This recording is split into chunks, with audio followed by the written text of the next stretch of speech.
noches, amigos de Todo por Sobrevivir. Bienvenidos. Hoy presentaremos uno de los más conocidos casos de sicariato de los últimos años a través del testimonio de su víctima, el abogado y comunicador Jordi Veras.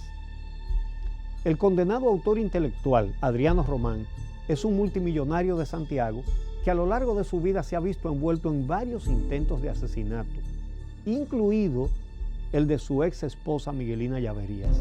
Precisamente, Jordi Veras fue el abogado de la señora Miguelina Llaverías y consiguió la condena penal y civil contra Adriano Román y los sicarios que él contrató para matarla.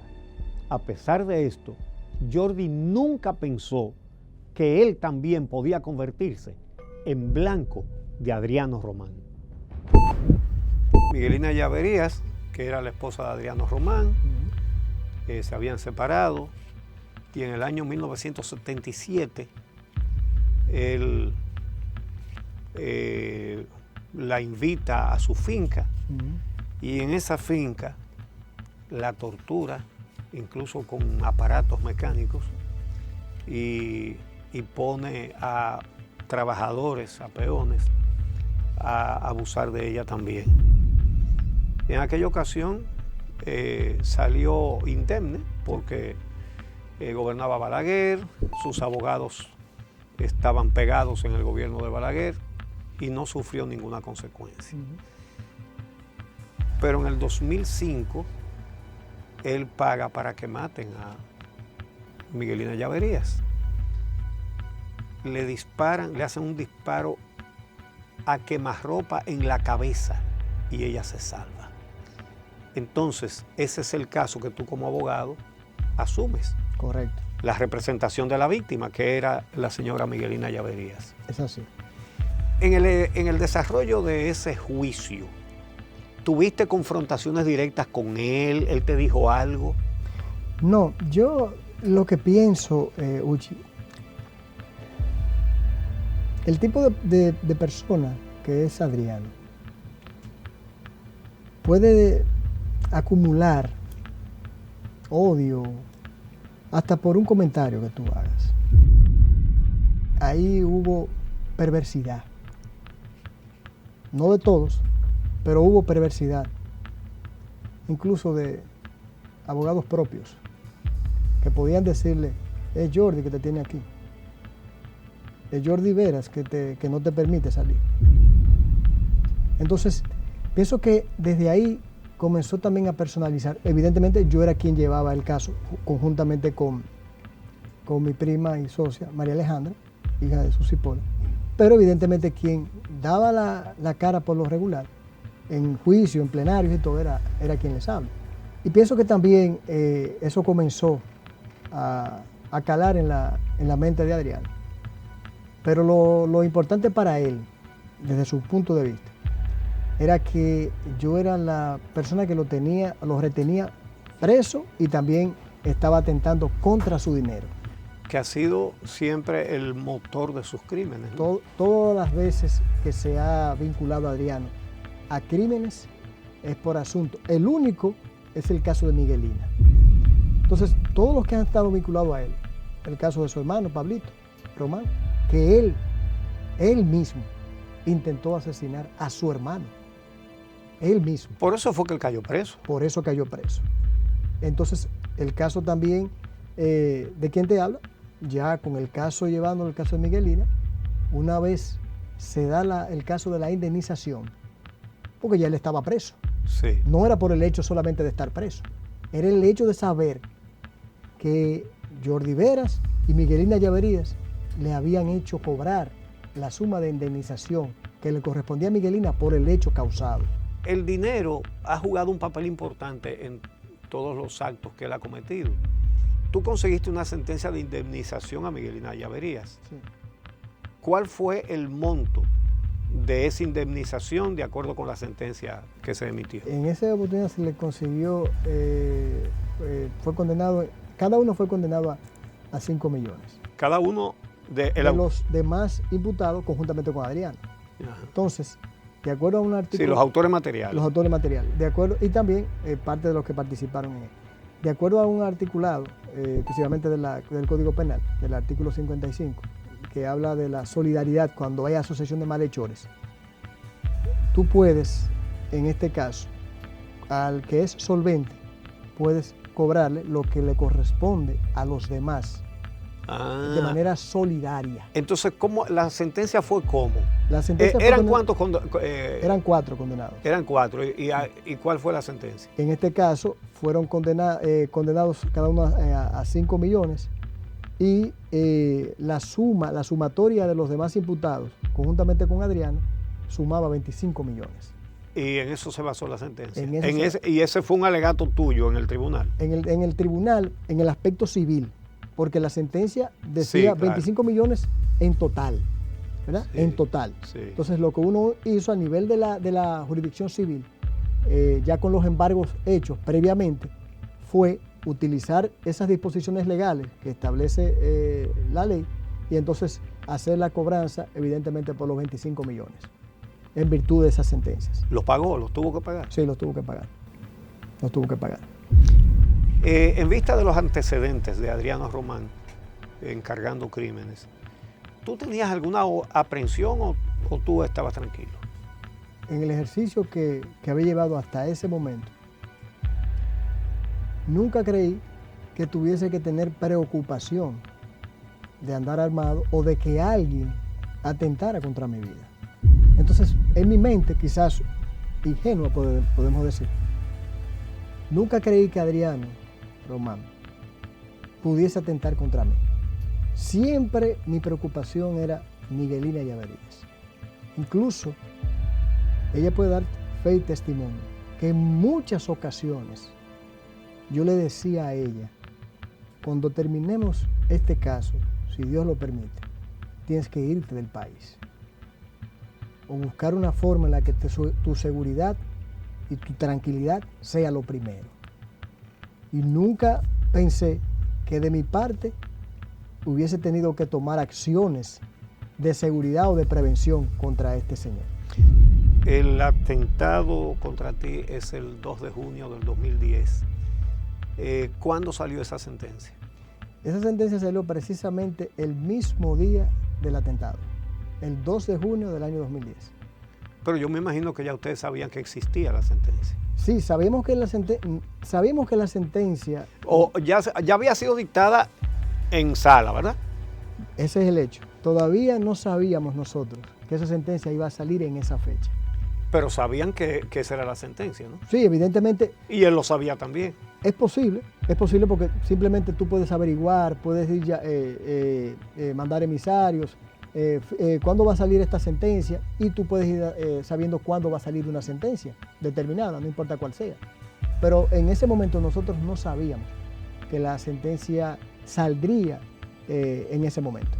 Cuéntanos cómo sucedió todo. Tú saliste de tu casa en tu vehículo para ir al canal donde tú hacías el programa junto con otros compañeros, ¿no? Sí. ¿Cuál era el canal? Canal 25. Sí. Nosotros hacíamos un programa de televisión. Teníamos hasta ese momento 10 años realizando la labor de comunicador en ese canal, conjuntamente con Randy Ortiz y Atahualpa Ramírez. Ese día era miércoles 2 de junio. Lo recuerdo porque estaba cerca del otro día de Jueves Corpus. Uh-huh.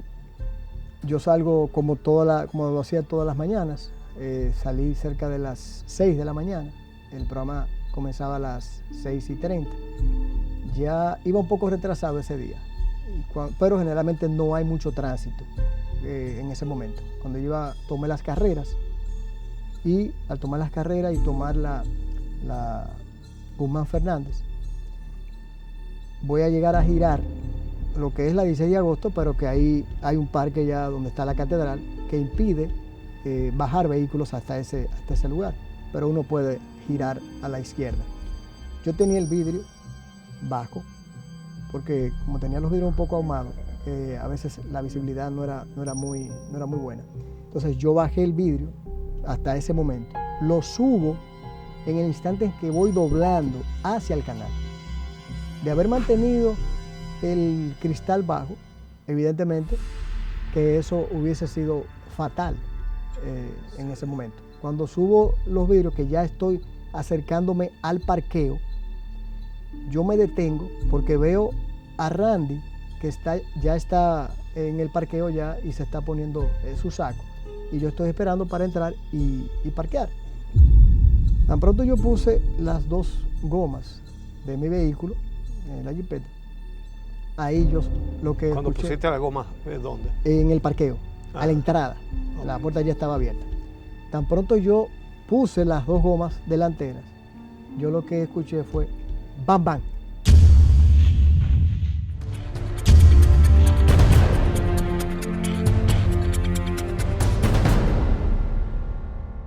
El comunicador y abogado Jordi Veras se dirige a su trabajo el miércoles 2 de junio de 2010.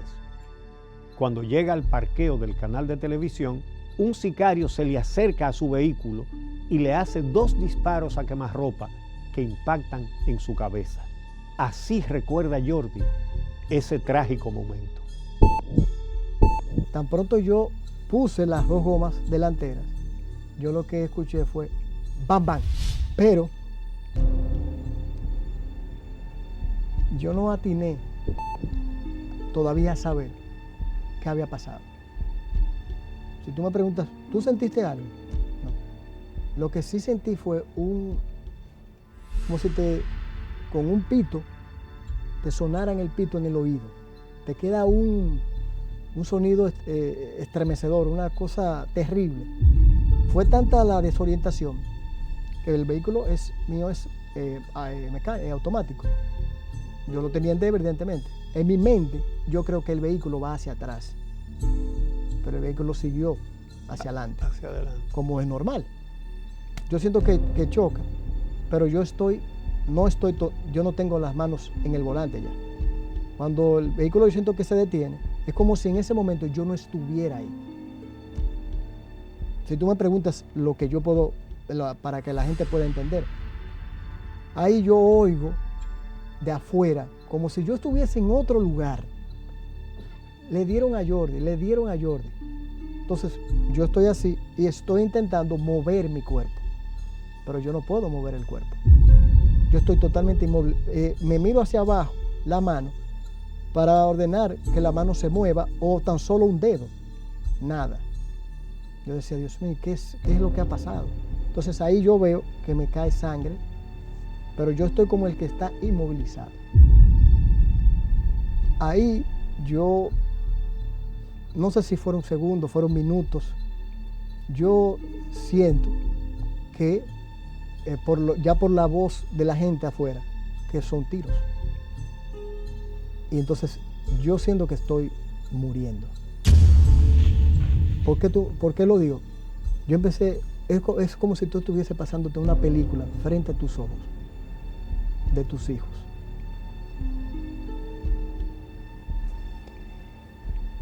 En ese momento, yo le pedí a Dios que no me dejara morir. Que me salvara. Y ahí yo le hice una promesa a Dios, si me dejaba salir con vida, que era que este testimonio que yo lo pudiese dar donde quiera que Él entendiera, para consagrar su nombre. No importando si hubiese peligro o no, yo no iba a dejar de cumplir esa promesa. Hasta el día de hoy, yo lo he hecho. No fue una promesa a hombres, sino a Dios. En un momento dado, yo siento que todavía no puedo mover mi cuerpo, pero siento que me siento como si ya estuviese normal en el cuerpo. Pero la gente me dice, Jordi, la jipeta, abre la jipeta, porque no podían romper el vidrio, a pesar de los 2 agujeros de bala que había. Ahí yo le digo a mi madre, mami, levántame ese brazo para yo abrir la jipeta. Puchi, yo no le puedo dar explicación a usted, ni a los amigos televidentes, qué levantó ese brazo. Pero el brazo se levantó y abrió la jipeta. Ahí yo comencé a decir a la gente, yo soy alérgico a la aspirina, como un loco. Entonces, tú preguntarás, ¿por qué eso te pasó por la mente? Yo sentí que Dios me había sacado, me había salvado, y el espíritu de mi madre. Y por mi mente pasó cuántas muertes ocurren en el transcurso hacia una clínica, hacia un hospital, por negligencia o por situaciones que te ponen que la gente no sabe. Yo lo único que decía, yo soy alérgico a la aspirina, soy alérgico a la aspirina, soy alérgico a la aspirina. Me cargaron, pasaba un transeúnte por ahí, de nombre Dionisio, y Randy Ortiz, que ya estaba ahí. Me montaron en la jipeta de Randy, y bajando, Randy tenía la intención, como es lógico, de llevarme al Cabral Ibáez, que estaba más cerca. El señor que está al lado mío, que no conocía, le dice a Randy, no, Randy, dobla a la calle El Sol, vamos a la Corominas. No sé, tú me preguntas por qué, no sé. A todo esto, este hombre que está a mi lado, yo no lo conozco. Yo en mi mente creo que es la persona que me ha dado los tiros. Entonces, yo lo que hago es que lo abrazo. Le digo, don, abráceme, que me duele. Y yo estoy buscándole el arma. Subimos a Corominas. Yo me di cuenta, ya también por la forma, que era una persona que estaba ahí como un samaritano. Llegamos a la Corominas y cuando entramos, Randy parquea, el señor va conmigo, yo voy caminando, todo lleno de sangre. Yo asumo que para aquellos muchachos que estaban en emergencia en ese momento, 6:30 de la mañana, 6:40, que son residentes, no son médicos profesionales, que tienen experiencia, vamos a decirlo así. Son profesionales, graduados, pero son muchachos comenzando. Lo que vieron allí fue algo tétrico. Yo tenía esto, según me cuenta, levantado por el tiro que entró por aquí y salió por ahí. El otro el disparo entró por aquí y se alojó aquí. Ese no salió. De haber salido, yo no estuviese sentado aquí. Los dos tiros no fallaron. El que tiró no falló. Candy no falló. ¿Cómo que se llama? Candy Caminero. Él no falló. El que ve los tiros, la posición de uno en otro, de un tirador, te va a decir, ese tiró bien. Por eso quien me pueda decir a mí que no fue un milagro, puede decirlo. Pero yo soy un fruto de un milagro. Sí. No por mi persona, sino por Dios. Cuando entro, lo que hacen las enfermeras y los médicos residentes es que se apartan. Y yo le doy la razón por el monstruo que están viendo. Entonces en un momento dado yo le digo, ¿me van a dejar morir? Entonces ahí un joven se reacciona y me dice, ven, vamos a llevarte a la camilla. En eso me sientan y todo eso. El joven me dice, ven para sentarte. Yo, no me sientes. Que si me sientas, siento que me voy a ahogar. Ya después, eso fue determinante en mi vida. Yo hasta ese momento estaba solamente sangrando por los laterales, pero llegó un momento que yo empecé a emanar sangre de la nariz y me estaba ahogando. Oye, eso fue el momento más duro, porque yo no podía respirar. Y ahí yo sentí que había llegado mi hora, después de lo de la jipeta. Ahí volví y le dije, Dios, ayúdame a salir de aquí. A eso, el muchacho me pone una toalla y me limpia y comienzo a respirar normalmente, pero saliendo sangre. Uno de los momentos más difíciles sería el tercero, luego del tiro, fue cuando yo vi a mi papá.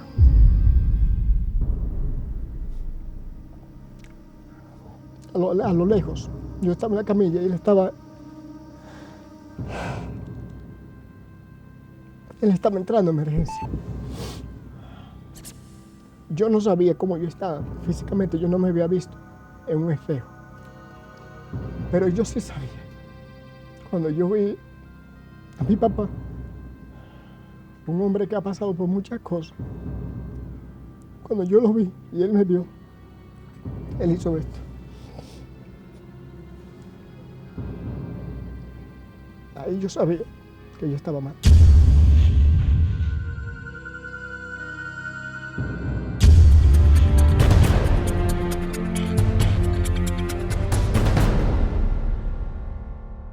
En un hecho que conmociona al país, Jordi Veras recibe 2 disparos en la cabeza. A pesar de la gravedad de las heridas, Jordi no pierde el conocimiento inmediatamente. Su compañero de trabajo, Randy Ortiz, lo lleva a la clínica y lo intervienen de emergencia, pero el pronóstico no es nada bueno. Tuve que esperar, ya ahí yo asumo que hasta 2 o 3 horas después, a mí me vinieron a intervenir cerca de las 10 de la mañana. O sea, yo perdí el conocimiento, no sé, 7:30, 8 de la mañana. Y cuando ya me levanté, ya estaba en una cama.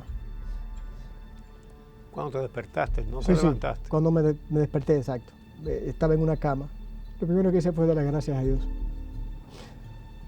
Porque la primera persona que vi fue mi esposa. Ya sabía que estaba con vida. Dios había hecho su papel.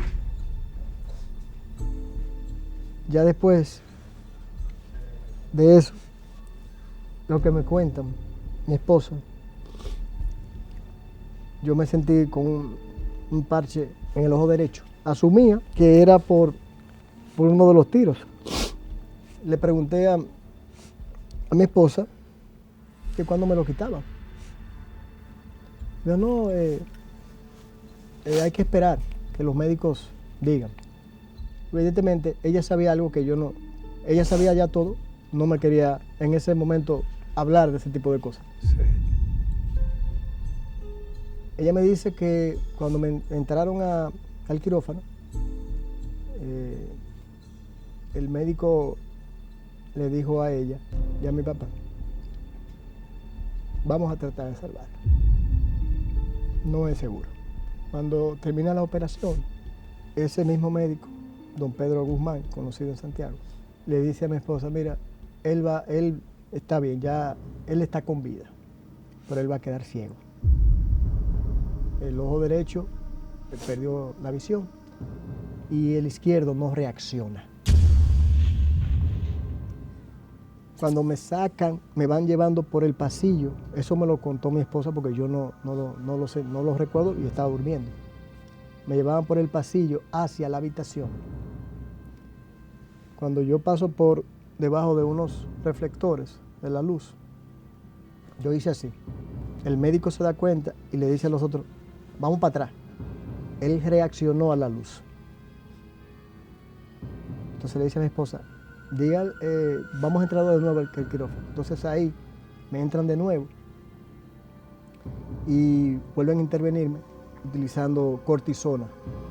Dicen que la cantidad que utilizaron, le dijeron a mi esposa y a mi padre, vamos a utilizar una gran cantidad de cortisona, que mañana eso puede ser afectación a su salud, pero tenemos que salvar el ojo, si es posible. Pues ante la cantidad de cortisona, el ojo reaccionó, el ojo izquierdo. Ya después, que ya estoy en la habitación, como le dije, eso fue miércoles, exacto. En esa semana, en esos días, el médico que de cabecera le dijo a papi, yo te recomiendo que lo lleves fuera, porque ese tipo de heridas de bala no es común en este país. Y él había estudiado y había hecho su especialidad en Nueva York, en un hospital del Bronx, donde eso es algo común. Yo parto el domingo de esa semana. Yo fui hacia Estados Unidos cuando llegamos allá, están los especialistas. Yo todavía creo que me van a quitar la venda del ojo derecho y yo voy a ver.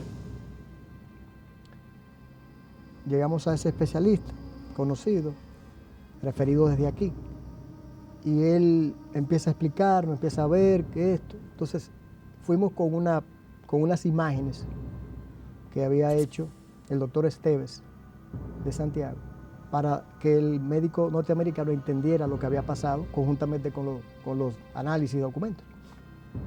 El médico está viendo las imágenes, ve las imágenes y me ve a mí, ve las imágenes y me ve a mí. Entonces yo le pregunto y me pregunto, ¿qué pasa? Él dice, no entiendo cómo usted está vivo. Por donde pasó esa bala, a él le tenía curiosidad por eso. Es como si la bala hubiese hecho en los órganos vitales, arterias y venas. Dice, por donde pasó esa bala no pasa un pedazo de papel. Él a eso le dice a mi esposa lo que van a hacer y ese tipo de cosas. Y habían pronosticado la operación para una semana después de que él me vio, para reconstruir toda la cara de nuevo. Porque la bala que entró por aquí y salió, rompió la cuenca de los ojos, donde descansan los ojos, estaba roto. Los ojos se sostenían, Uchi, por la inflamación. Yo tenía la cara hinchada. Entonces empezaron a dar medicamentos ese día hasta la operación para desinflamar y que yo llegara para hacer la operación. Eso fue lunes.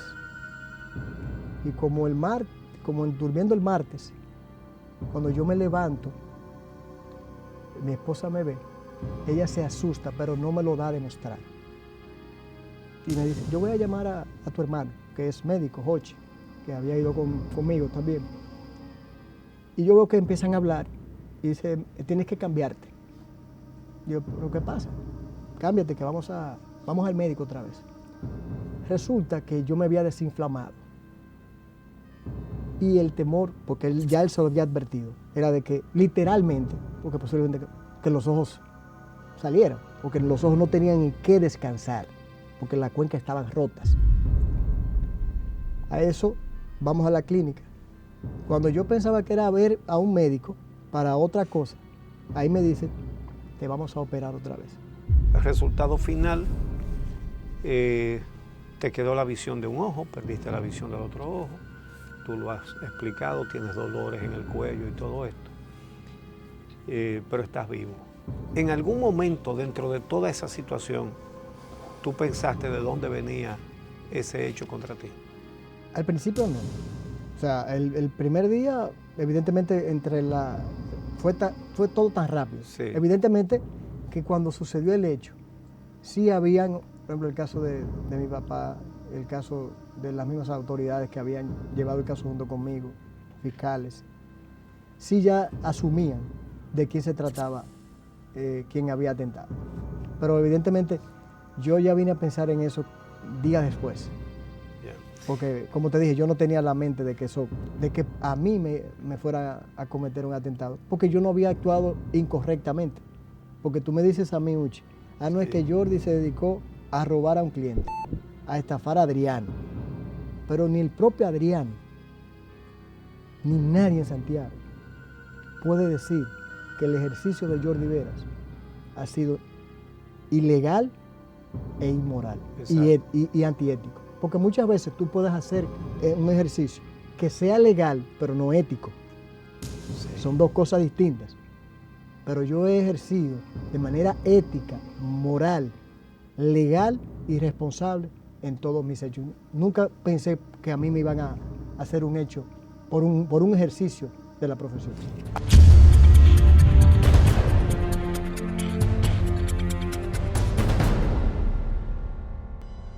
Por sus antecedentes, Adriano Román es desde el principio el principal sospechoso del atentado contra Jordi Veras.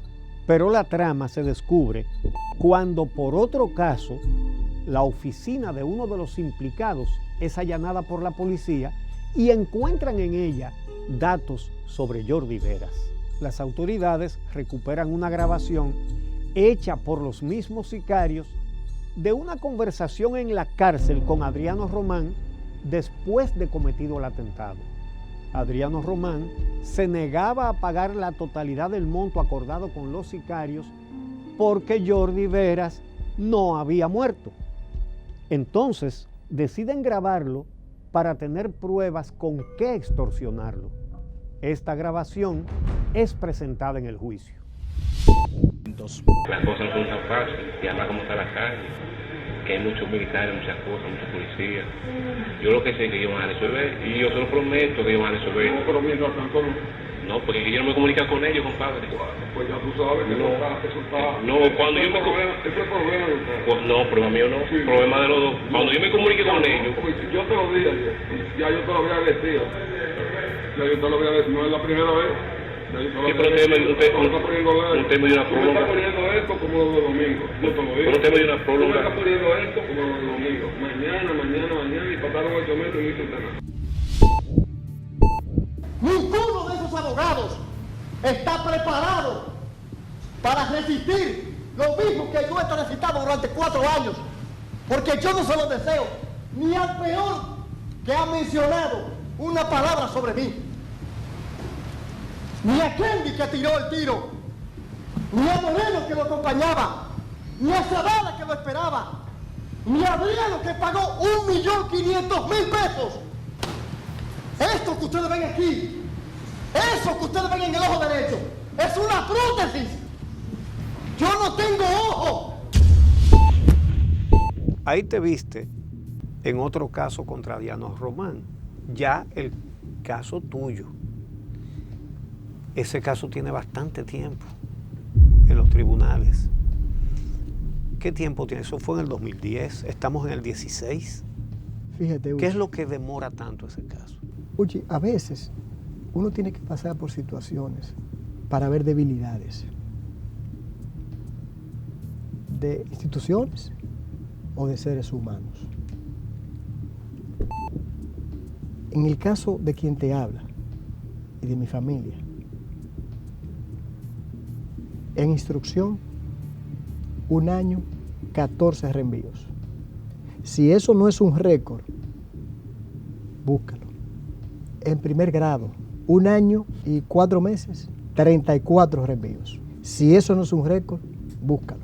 En la Corte de Apelación, 1 año, 4 meses, 11 reenvíos.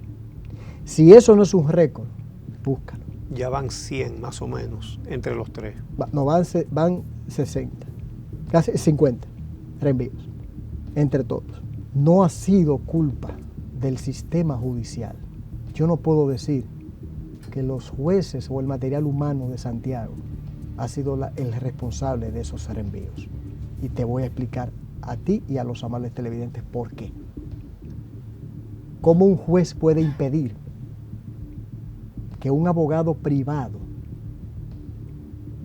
se levante de estrado y diga yo me voy? ¿Se van, Uchi? Y esa es Ok. parte de las argucias que se han Que se han- realizado para demorar el juicio. Claro. ¿Qué sentido tiene para él demorarlo? Él disfruta con eso. Lo que le cause dolor a otro ser humano, Adriano Román lo disfruta. Entonces, usted, el que me está viendo, puede decir, ay, los defensores públicos, si se iba el privado. Uchi, llegaron a irse defensores públicos de estrado. Como resultado de tu defensa a Miguelina Llavería contra Adriano Román, cometieron ese atentado contra ti para arrancarte la vida y te han dejado lesiones permanentes. Ahora que te defiendes tú del atentado que él mandó a hacer contra ti, ¿no sientes miedo?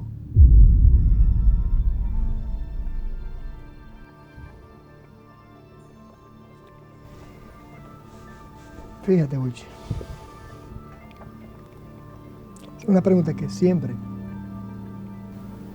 me ha puesto a pensar.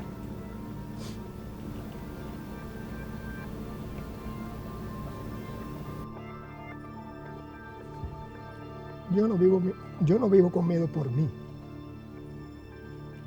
Porque yo sentí la muerte, Uchi.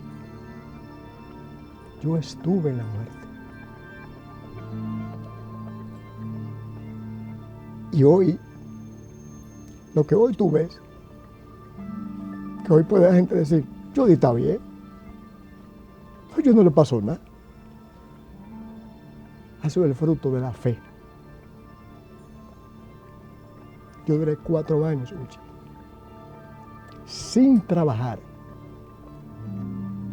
en nada, Uchi. Sin poder hacer nada de lo que a mí me gustaba.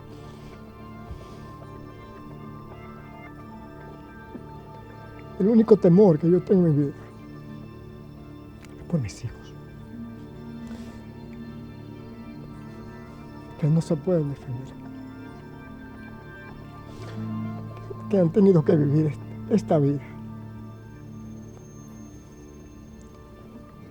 Mi padre, si tú ves una foto de mi padre antes del 2010 y después, ha perdido parte de su vida, en este caso.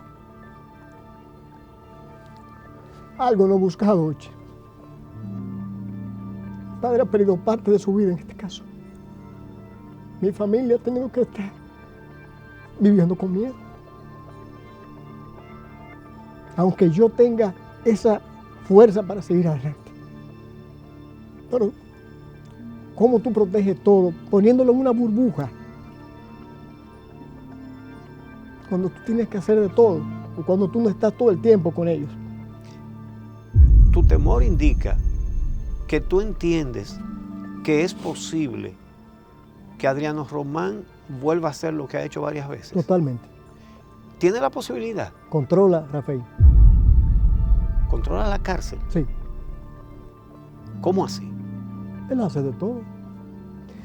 Aquí hay, Uchi, criminales. El objetivo de una pena es que el individuo se reinserte a la sociedad con la pena. Sí. Pero aquí hay criminales, Uchi, que tiene que llegar el momento que aquí se creen cárceles de máxima seguridad. Porque son personas peligrosas, no para Jordi Vera solamente. Ay, y si mañana Adriano le cogió con hacerlo con otra gente, dime quién se lo va a impedir en las condiciones en las que él está hoy. Nadie, Uchi. Una persona que ha demostrado que desde la cárcel manda a matar gente, puede recibir a cualquiera, puede hablar con cualquiera sin que haya un control de lo que está haciendo y diciendo. Total. Total. Yo te voy a decir algo, Uchi.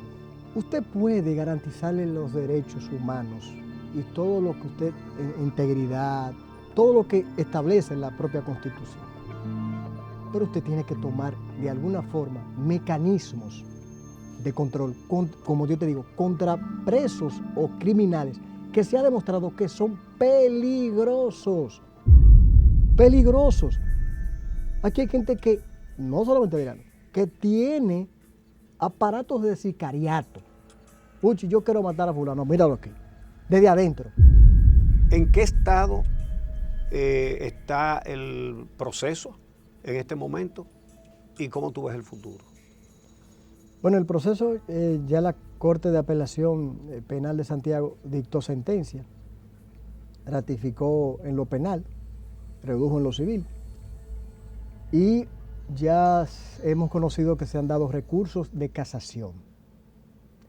Esto va a la Suprema Corte de Justicia. El futuro se hace hoy con lo que nosotros trabajemos ahora. Si nosotros estamos conscientes que Adriano puede llegar y los perversos que le siguen hasta la Corte Interamericana. Hasta allá vamos nosotros a llegar. Sí, pero una sentencia de la Suprema aquí ya se aplica aquí. Sí, evidentemente, pero te estoy dando hasta dónde. Pero de ahí, a él le queda el Constitucional. Recuerda. Ah, Recuerda. Porque es una persona que se ha dedicado, como te dije, mientras él le haga daño a otra persona y esa persona, él la vea sufrir o la vea crear problemas, él se va a sentir bien. Y siempre, Uchi, va a tener personas. La mercancía que él tiene es la que muchos que no tienen principios necesitan, que es el dinero.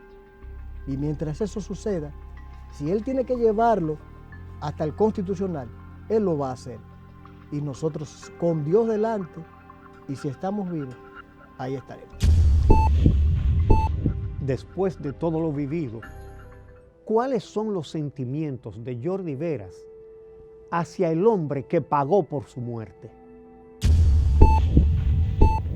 Hay algo que yo aprendí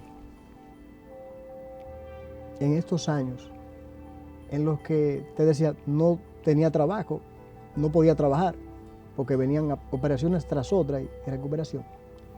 Adriano me dañó físicamente, cambió mi vida, la de mi familia. Yo no pensé terminar mi vida en esta situación, pero ya está. Y era que él no iba a ser dueño de mi corazón.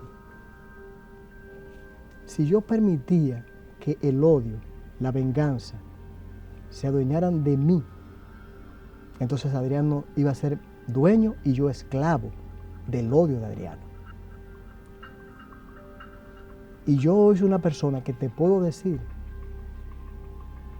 espiritualmente yo soy una persona libre.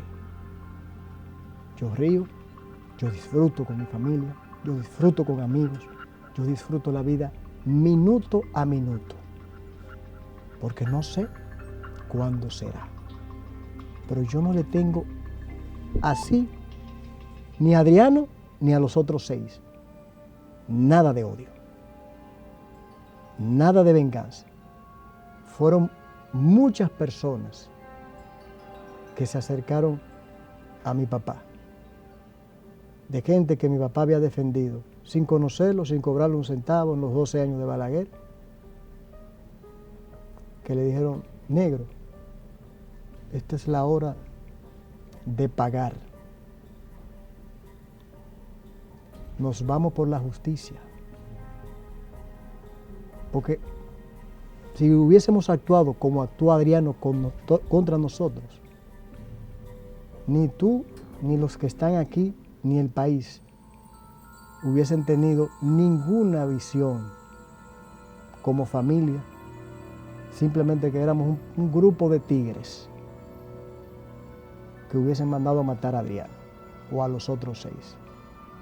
Adriano no es, ni los otros, dueño de mi corazón. Yo no guardo ningún tipo de rencor. Yo lo único que he pedido en estos 6 años es justicia. Aun cuando Jordi proviene de una familia de prominentes abogados, con su caso se han dado irregularidades escandalosas que han extendido el proceso por años. Adriano Román y los demás implicados han sido condenados ya en 2 instancias, pero 6 años después, el caso sigue en la justicia. Quien planificó y ordenó el atentado desde la cárcel, hoy sigue exactamente en las mismas condiciones. Sin embargo, es curioso que todas las personas que Adriano Román ha intentado asesinar han sobrevivido, con lo que vemos que ni siquiera el dinero es infalible. Buenas noches, gracias por su compañía y hasta el próximo sábado en Todo por Sobrevivir.